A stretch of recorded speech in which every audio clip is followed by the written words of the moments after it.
Hello, bienvenue sur ma toute première vidéo. Aujourd'hui, on se retrouve dans une écurie en Bretagne avec Annelise et la star du jour, Gaïa.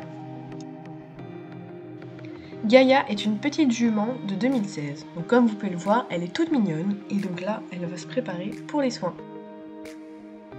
Pendant qu'Annelise la bichonne, donc moi je vais vous expliquer l'objectif de notre journée.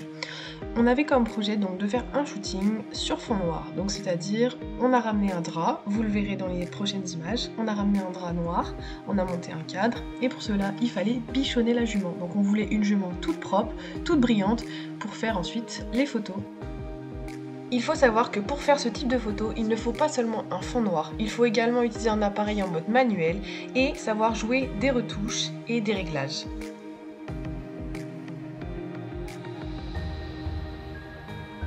Petit plan sur l'application de la graisse pour sa peau. Personnellement, je trouve ça super satisfaisant à regarder. Le petit hic, c'est que sur les photos qu'on a faites par la suite, on ne voit même pas les sabots. Voilà l'endroit où on s'est installé. Donc on voulait un endroit assez calme puisqu'il s'agit d'un centre équestre, donc également pour ne pas déranger. Donc on a installé le drap noir et place ensuite à la jument. On ne le voit pas spécialement sur la vidéo, mais la jument avait eu une peur bleue du drap. Donc on a changé de stratégie, on a reculé et on a réussi à faire quand même quelques photos. D'un accord commun bien sûr avec les propriétaires, on a ensuite un peu stylisé la jument avec quelques feuilles d'or et c'était super mignon. Pour laisser un peu souffler la jument, on a ensuite changé de modèle. Donc la jument est partie brouter et on a pris un petit Shetland. Donc il était super mignon. Bon, comme vous pouvez le voir, je tape un peu du pied, mais très dur à capter son attention. Mais au final, ça rend super bien. Il est vraiment super mignon. Un peu gros, mais mignon. Pour ce shooting, j'ai utilisé mon appareil de chez Canon, le EOS 2000D, avec un objectif 75-300 mm, car le drap n'était pas très large. On a profité en fin de journée du soleil, donc c'était super sympa. Un joli plan, un joli cadre, voilà. Et enfin, petit sunset de fin de journée, puis on repart à la maison.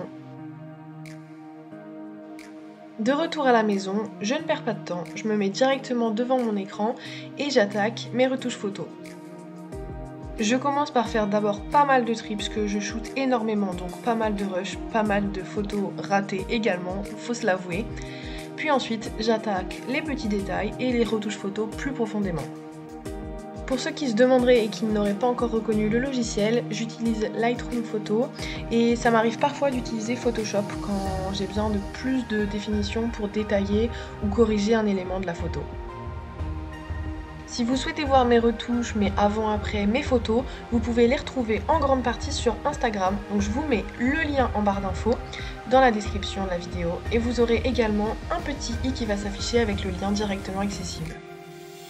Je vous glisse tout de suite une première image du shooting, donc cette photo est retouchée. Sur celle-ci, la jument se trouve face au drap. Comme je vous l'ai expliqué précédemment, c'était très compliqué d'avoir la jument attentive et surtout qui n'ait pas peur du drap. Donc on a trouvé la solution de la mettre face au drap, lui faire tourner la tête avec quelques claquements de langue, les petits bruits des hennissements ou alors quelques petits bonbons ou quelques petits sons qui feraient qu'elle soit plus attentive. Petite astuce, pensez à prendre un sac plastique en shooting photo. Je vous glisse également les photos faites avec le petit Shetland, donc il était super mignon. Les photos auraient été plus belles s'il avait été plus propre, donc vous le savez bien, l'hiver, les chevaux blancs, ça fait jamais bon ménage. On a quand même fait avec, et c'était quand même super chouette. Place maintenant à mes photos préférées, celles avec les feuilles d'or. C'était la première fois que je faisais ça et j'ai adoré. Pour ceux qui se posent la question, les feuilles d'or, donc je les ai achetées dans un magasin de bricolage et de papeterie. Et pour les poser, donc on a utilisé nous un démêlant, mais je pense qu'on aurait très bien pu le faire avec de l'eau. On a humidifié les poils ou les crins, la zone du moins où on voulait poser les feuilles d'or. Et avec un pinceau, on a délicatement déposé les feuilles d'or. Et ça tenait super bien. Et voilà, je n'ai plus rien à dire, donc il s'agit de la fin de la vidéo. J'espère que vous avez aimé cette vidéo et j'espère vous retrouver bientôt dans de nouvelles aventures.